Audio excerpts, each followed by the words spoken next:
నమశివాయ నమశివాయ నమశివాయ. రాత్రి పడుకున్నా సరే నిద్ర పట్టకపోతే నమశివాయ. లేచి మొహం కడుక్కుంటూ ఉంటే నమశివాయ. అన్నం తింటుంటే నమశివాయ. ఎవరన్నా కనపడితే పలకరింపు కూడా నమశివాయ. మీరు ఫోన్ ఎత్తి మాట్లాడవలసి వస్తే నమశివాయ.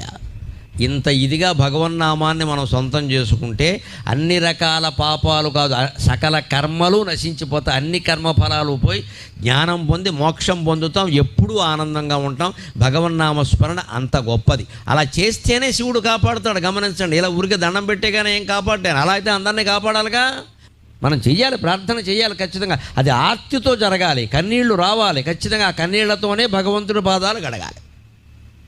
అందుకే రోజు ఇళ్లల్లో కూడా కులభేదం లేకుండా, స్త్రీ పురుష భేదం లేకుండా అందరూ దేవతార్చన చెయ్యండి.